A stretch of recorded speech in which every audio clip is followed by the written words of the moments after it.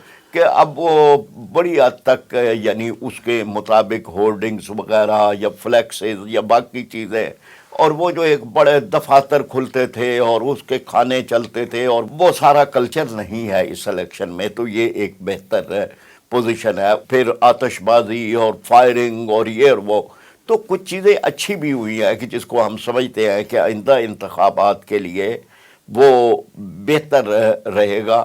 اس میں چاہیے election commission کو کہ وہ اپنا رول بڑھائے، اور پتہ چلے کہ الیکشن کمیشن ہے موجود یہاں پہ، ریموٹ کنٹرول کسی اور کے ہاتھ میں نہیں ہے بلکہ الیکشن کمیشن کے اپنے پاس ہے.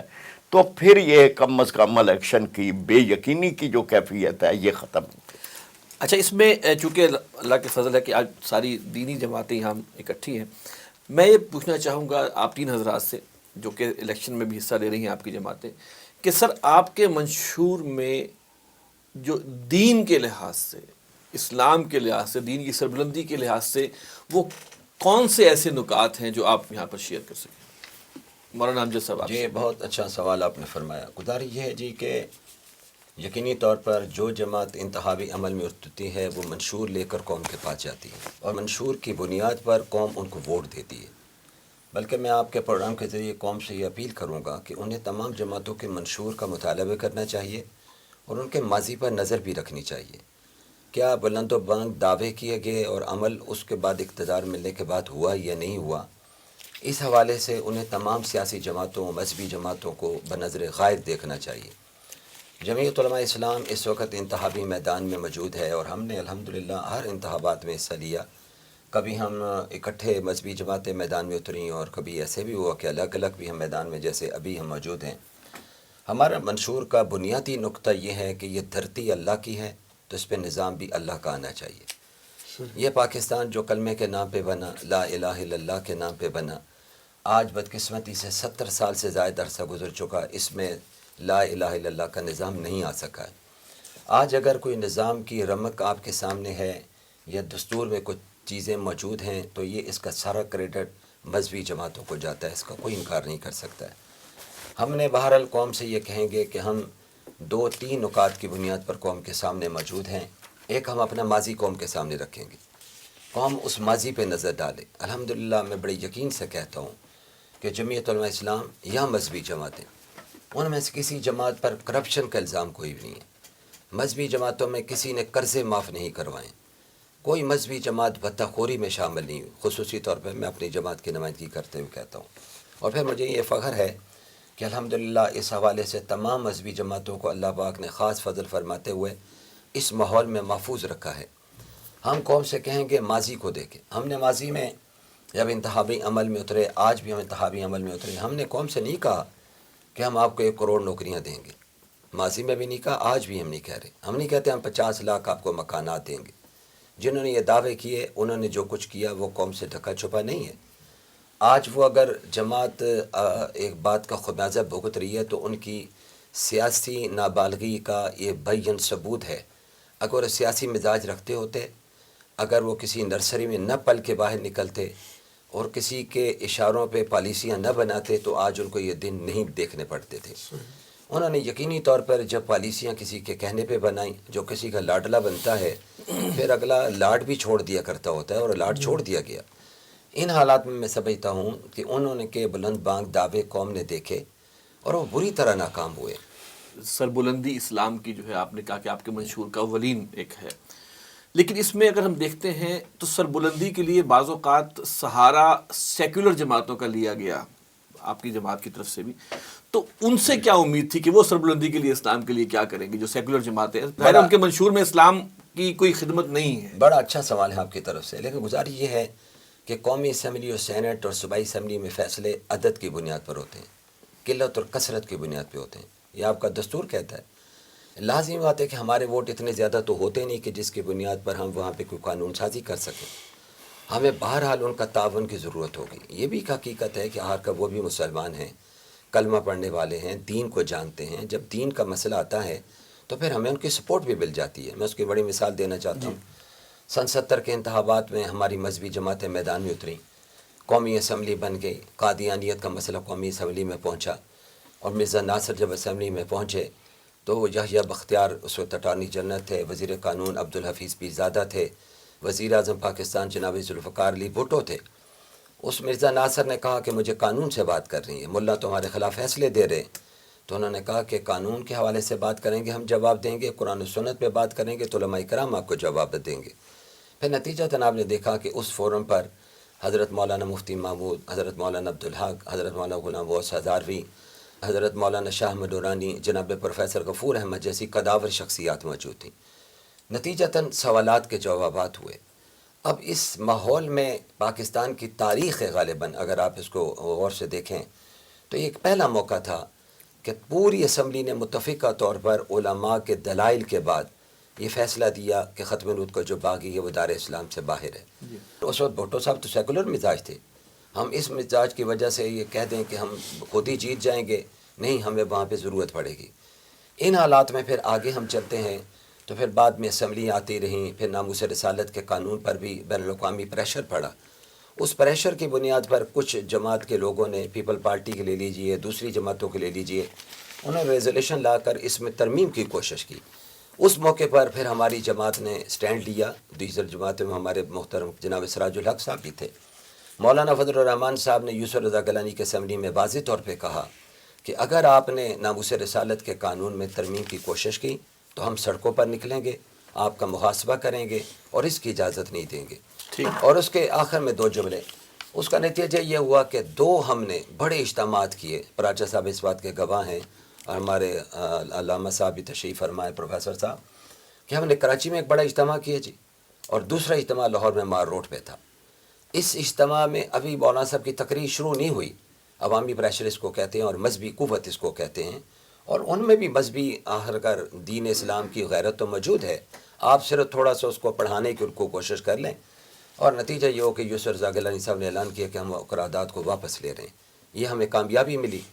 حالات ایسے نہیں ہیں کہ آپ واضح طور پہ بڑی اکثریت کے ساتھ وہاں پہ جا سکیں، اور ملکی الیکشن ماحول باوجود کہ پراچا صاحب کہہ رہے ہیں کہ آج وہ چیز نہیں ہے کہ اتنا پیسہ اور سرمایہ لگایا جائے، لیکن سرمایہ پھر بھی لگ رہا ہے. ایسا پھر بھی پورے طریقے سے لگ رہا ہے.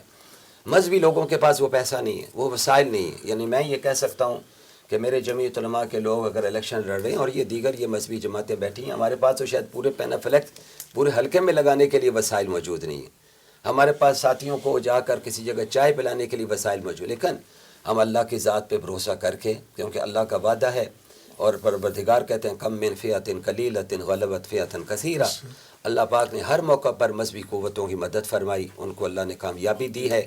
میں مستقبل میں بھی یہ توقع رکھتا ہوں کہ باوجود کہ شاید ہم وہ تعداد نہیں لے سکیں گے، لیکن انشاءاللہ العزیز ہم جو وعدے اور دعوے کر کے جا رہے ہیں، بنیاد ہمارا اسلام ہے. انشاءاللہ ہم دوبارہ آپ سے آتے ہیں. سر آپ سے بھی اب ذرا بریفلی منشور جو ہے آپ کا، جس میں کہ اسلام کی سربلندی کے حوالے سے جو اچھا میں وہ بات کرتا ہوں. پہلے تو میں تھوڑا سا میں وکالت نہیں کر رہا ان پارٹیوں کی، لیکن میں نام لے کے، جس طرح مسلم لیگ ہے، پیپلز پارٹی ہے، یہ اس طرح کی سیکولر پارٹیاں نہیں ہیں. اسلامی جمہوریہ پاکستان ہمارا ملک ہے، اور اس کے لیے تحریک چلانے والی، اس کو بنانے والی جو پارٹی تھی اس کا نام مسلم لیگ تھا. یعنی مسلم لیگ اس طرح کی سیکولر نہیں، یہ تو بنانے والے ہیں اس کو، البتہ ان کی ترجیحات میں فرق ہے. اور اسی اسلامی جمہوریہ پاکستان کے میں برسر اقتدار رہی مسلم لیگ بھی اور پیپلز پارٹی بھی، اور پیپلز پارٹی کے حصے میں اسلام کی وہ خدمت آئی شاید وہ دینی جماعتیں نہیں کر سکیں. جس طرح مولانا امجد صاحب نے فرمایا کہ ختم نبوت کے بارے میں جو فیصلہ ہے، یہ ذوالفقار علی بھٹو مرحوم کی زندگی کا اہم ترین اور مشکل ترین فیصلہ تھا جو انہوں نے کیا. انہوں نے کیا یا ان سے کروا لیا، اللہ تعالیٰ کی طرف سے ایسے حالات بن گئے، انہوں نے کیا.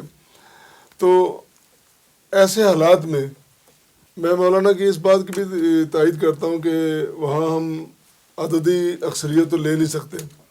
ہم نے مجلس عمل کے نام سے بھی الیکشن کا لڑ کے دیکھا، تینوں جماعتیں ہم ان میں شامل تھے، جماعت اسلامی بھی، مرکزی جمعیت علماء اسلام، اور ہمارے شیعہ بھائی بھی تھے. تو اس کے باوجود ہم عددی اکثریت نہیں لے سکے. تو ہمارا جو سلسلہ الیکشن میں اترنے کا ہے، ہم سمجھتے ہیں کم از کم ہماری شمولیت وہاں رہنی چاہیے. تو ہمارا ایک بندہ بھی اگر وہاں بیٹھا ہوتا ہے تو اس طرح جس طرح جنگل میں ایک موم بتی آپ جلا دیتے ہیں تو اپنی روشنی کا پتہ دیتی ہے اور وجود کا پتہ دیتی ہے. تو ہماری موجودگی بھی بہت ضروری ہے. تو دوسری رہی بات جہاں تک منشور کا تعلق ہے، میں سمجھتا ہوں کہ اصل منشور ہمارا یہ ہے کہ ہم اسلام کی سربراہی میں ہمارے جو قوانین ہوں، حدود ہوں، جو اوامر جتنے بھی ہیں، وہ اسلام کے خلاف نہ ہوں بلکہ اسلام کی روشنی میں اس کے ماتحت ہوں. تو اصل ہمارا کام پبلک کی خدمت کرنا ہے. یہ حکومتیں بنتی سنورتی اسی لیے ہیں کہ پبلک کی، عوام الناس کی خدمت کی جائے، ان کے حقوق کو دیکھا جائے. تو ہم بھی الحمدللہ یہ منشور رکھتے ہیں کہ کتاب و سنت کی روشنی میں، اس کی بالادستی میں پبلک کے ہم وسیع تر مفاد میں ان کی خدمت چاہتے ہیں، ان کی ترقی چاہتے ہیں، اور جس طرح جتنا بھی ممکن ہو سکے. اور اگر اسلام کی تاریخ دیکھیں تو جس قدر اسلام نے یا تاریخ میں جو اسلامی ریاستیں یا اسلامی مملکتیں رہی ہیں، ان ادوار میں جو پبلک کی خدمت رہی ہے یا جس طرح لوگ اس میں آسودہ حال رہے ہیں، وہ دوسری جگہ اس کی کم مثالیں ملتی ہیں. تو اصل ہمارا مسئلہ یہ ہے. جی سر، منشور میں اسلام کی سربلندی کے حوالے سے اچھی ایک بات تو یہ ہے کہ جماعت اسلامی نے سب سے پہلے منشور دیا. ہماری کمیٹی 3 سال سے قائم ہے، میری ذمہ داری ہے منشور کی، اور کمیٹی پوری ہے. اور اس میں ہم نے بڑی وسیع مشاورت کی، ان لوگوں سے بھی کی کہ جو اپنے اپنے شعبہ کے ماہرین تھے، علماء کرام سے بھی، خواتین بھی، اسی طرح معاشرے کے تمام طبقات سے. اور اس میں ہمارا بنیادی سلوگن اسلامی پاکستان، خوشحال پاکستان. یعنی اسلامی پاکستان ہوگا تو خوشحال ہوگا، اور کوئی طریقہ ہے ہی نہیں. یعنی سودی معیشت کا خاتمہ، جب آپ نے کہا کون کون سے نکات ہیں، قرآن و سنت کی بالادستی ہے، ختم نبوت اور ناموس رسالت کا ہر قیمت پر تحفظ ہے، اور کسی بیرونی دباؤ کو کسی صورت قبول نہیں کیا جائے گا. جو چل رہا ہے، یعنی سامنے نصاب تعلیم تک تبدیل کرتی گئی ہیں یہ حکومتیں. پھر اس کے بعد اس بارے میں کہ جو اسلام سے متصادم جتنے قوانین ہیں، ان قوانین کو بھی ختم کرنا. اسلامی نظریاتی کونسل کی جو سفارشات ہو چکی ہیں اور جن پر عمل درآمد نہیں ہوا، ان پہ وفاقی شرعی عدالت کے جتنے فیصلے ہیں ان فیصلوں پر عمل درآمد. سود کے خلاف وفاقی شرعی عدالت کے 2 فیصلے اور 1 فیصلہ شریعت ایپلٹ بینچ کا، لیکن عمل درآمد نہیں ہے. یہ ٹھیک ہے، ڈاکٹر صاحب نے ارشاد فرمایا کہ یہ پارٹیاں اس معنی میں سیکولر نہیں ہیں، لیکن عمل کے لحاظ سے تو اگر ہمارے ملک میں اسلام پوری طرح نافذ نہیں ہو سکا تو اس کی بنیادی رکاوٹ تو یہی پارٹیاں ہیں کہ اقتدار پہ 3 4 مرتبہ اقتدار پہ رہیں، صوبوں میں اقتدار پہ رہیں، مرکز میں اقتدار پہ رہیں، 2/3 میجارٹی کے ساتھ بھی رہیں. یعنی یہ سارا ان کے پاس ہے، یعنی واضح میجارٹی کے ساتھ رہیں، لیکن اس کے باوجود وہ نہیں ہوا. لیکن اس میں تو پھر دینی جماعتوں کا بھی ہوا نا. ایم ایم اے کا جو دور ہے اس میں جب 2 صوبوں میں ایک واضح اکثریت نہیں، ایم ایم اے مرکز میں تو نہیں تھی نا برسر اقتدار. صوبوں کی حد تک جو صوبوں کی حد تک جو چیزیں تھیں تو وہ ہوئی تھی. یعنی صوبوں کے حد تک خیبر بینک میں بلا سود نظام کو خواتین، اسی دور میں حسبہ بل بھی، اس کے بعد آئلی قوانین کے حوالے سے جو کام ہوا، حسبہ بل ٹھیک تھا لیکن مرکز میں آ کے اس کو روک دیا گیا. اسی طریقے سے دیگر جتنی بھی چیزیں تھیں، یعنی اس زمانے کے اندر جو ہماری طرف سے ہو سکتی تھی وہ میکسیمم ہوئی تھی. لیکن یہ بات ضروری ہے کہ دینی جماعتیں جو ہیں وہ مرکز کے اندر بھی ہوں، اقتدار میں صوبوں میں بھی ہوں، تاکہ وہ اپنے اس کو امپلیمنٹ کر سکیں. اسی طرح جاگیرداری نظام کا خاتمہ، فحاشی اور رانی کا خاتمہ، اور سودی معیشت کا خاتمہ. پھر اس کے بعد ہمارے پیش نظر یہ ہے کہ زکوٰۃ اور عشر کے نظام کو اس طرح نافذ کیا جائے کہ اس کی برکات معاشرے تک جائے، اور تمام ہر صاحب نصاب سے لازمی زکوٰۃ لے کے اس زکوٰۃ کو پھر آگے غریب خاندانوں پر، مدارس میں، دیگر جگہ پہ، یعنی مدارس کے نظام کو اپنی جگہ قائم رکھتے ہوئے باقی. اور اس کے بعد وہ جو ہے وہ 2.5 لاکھ روپیہ سالانہ ہم نے کیا، 1 کروڑ خاندانوں کو وہ مل سکتا ہے. اسی طریقے سے ہم نے جتنی شاہانہ براعات ہیں ان کا خاتمہ، یہ اسلامی یعنی وہ ہیں، کس بنیاد پر 90,000 گاڑیاں ہیں مرکز کے پاس کہ جن کا پٹرول آپ میں ہم معاشرہ غریب لوگ دے رہے ہیں ان، اور اسی طرح سے بجلی گیس جو بھی ان کو مراعات ہیں ہم سب ختم کریں گے یہ مراعات ہے. اور ہم یہ سمجھتے ہیں کہ کرپشن نے تباہ و برباد کر دیا ہے ہمارے ملک میں. اسی طرح سے ہم یہ جو بجلی مہنگی بن رہی ہے اس کو ہم خاتمہ کریں گے. یہ ساری وہ اسلامی نظام کی برکات ہیں. 60 روپے یونٹ ہم بجلی لے رہے ہیں جو بڑی آسانی سے 10 روپے یونٹ تک بجلی جو ہے وہ مل سکتی ہے. تو ہم اسی طرح کے اور نکات ہیں، یہ ایک پوری تفصیل ہے. بیگ صاحب میں آپ سے سوال کروں گا، دیکھیں منشور جو سامنے آیا ہے تینوں جماعتوں کے، اگر اجازت دیں تو ایک پوائنٹ میں بھی بات کر دوں کہ بنیادی طور پر آج تک پاکستان میں کسی مذہبی جماعت کو یا مذہبی جماعتوں کے اتحاد کو حکومت نہیں مل سکی. کوئی ہمارا مذہبی لیڈر وزیر اعظم نہیں بن سکے، صدر نہیں بن سکے. قائد حزب اختلاف ضرور بنے. جی میں عرض کرتا ہوں، نہیں میں اس سے آگے بڑھ کے بات کرتا ہوں. ہمیں 2 مرتبہ صوبہ سرحد میں حکومت ملی ہے. ایک مرتبہ مولانا مفتی محمود وزیر اعلیٰ بنے. مولانا مفتی محمود گو کہ صرف 9 ماہ کے لیے تھے، لیکن رسول کی بنیاد پر انہوں نے ریزائن کر دیا تھا. لیکن 9 ماہ میں جو انہوں نے اقدامات کیے تھے، صوبہ سرحد کی تاریخ کو پڑھ لیجیے اور پاکستان کی تاریخ کو، کہ اتنے اہم اقدامات کیے کہ جس کو آج بھی مورخ ان کو خراج تحسین پیش کرتا ہے. پھر اس کے بعد MMA کی حکومت بنی. اس میں مولانا فضل الرحمان صاحب کی اور قاضی حسین صاحب مرحوم کی سربراہی میں الحاج اکرم خان درانی وزیر اعلیٰ بنے، اور پھر جناب سراج الحق صاحب اس میں سینئر وزیر تھے، وزیر خزانہ تھے. اس دور میں میں سمجھتا ہوں کہ MMA نے جو 5 سال میں اقدامات کیے، اور ایسے اقدامات کیے کہ جو واقعتاً جو منشور قوم کے سامنے ہم نے رکھا تھا، صوبے کی بساط تک ہم نے اس پہ پوری کوشش کی. حسبہ بل کی ابھی آپ نے بات کی، ہم نے جب اس کو منظور کیا تو اس کے راستے میں پرویز مشرف رکاوٹ بنے اور اس کو سپریم کورٹ میں لے جا کر ریجیکٹ کروایا گیا. پھر ترامیم کی بات کی گئی، پھر وہ ترامیم کر کے پاس کیا گیا، پھر اس کو ریجیکٹ کروایا گیا. صوبے کی حد تک جو اقدامات ہو سکتے تھے وہ جمعیت علماء اسلام نے اور مذہبی جماعتوں نے مل کر کیے ہیں.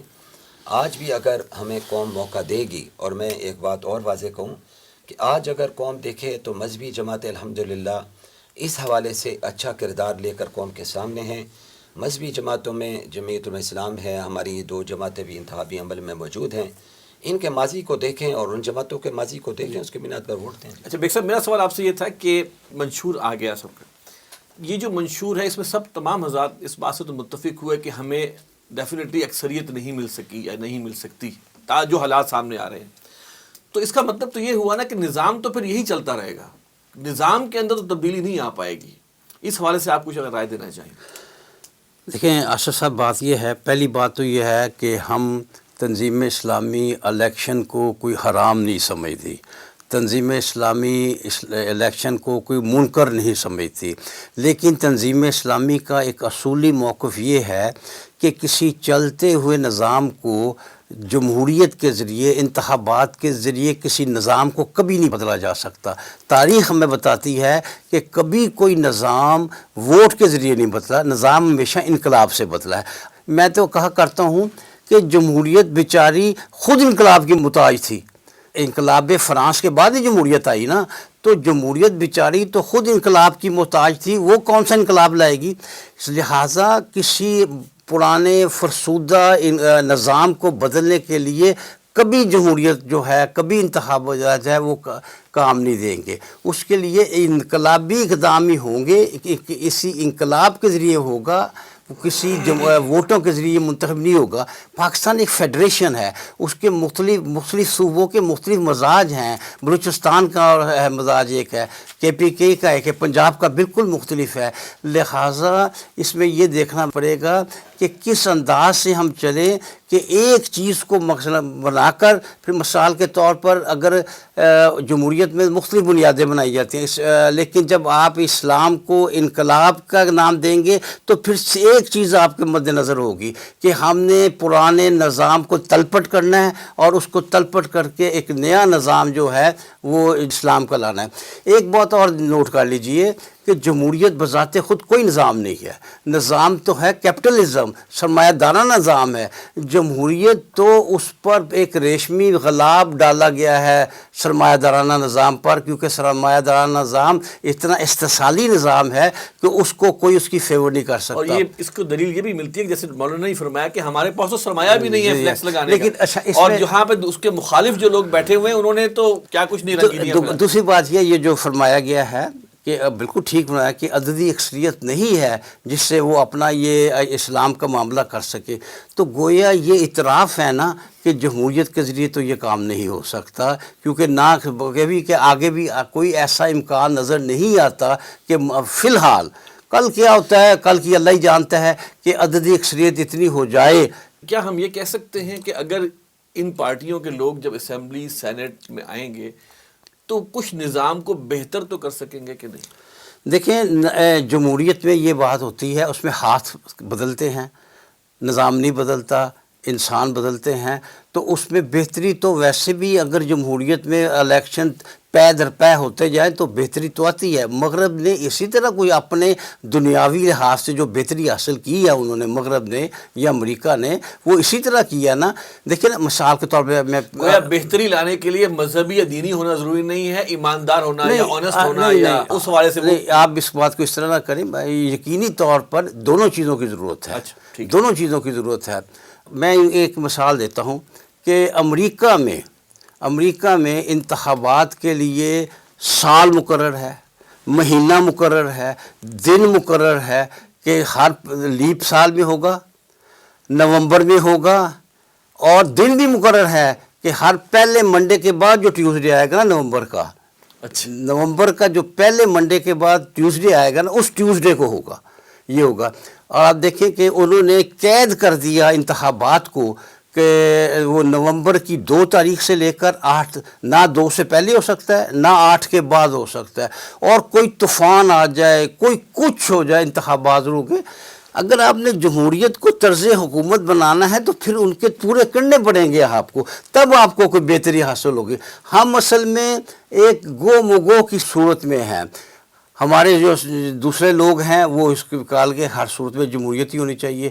ایک ہے کہ وہ ہے کہ اسلام کا نظام جو آنا چاہیے. اسلام تو باقاعدہ ایک نظام ہے. دیکھیے یہ کہہ دینا کہ عددی اکثریت نہیں ہوتی، اس کا مطلب یہ تسلیم کرنا ہے کہ یہ جمہوریت کے ذریعے نہیں ہو سکتی. اور پھر آپ نے بھی حسبہ مل کے پختونخوا میں 2 دفعہ حکومت کی بات کی.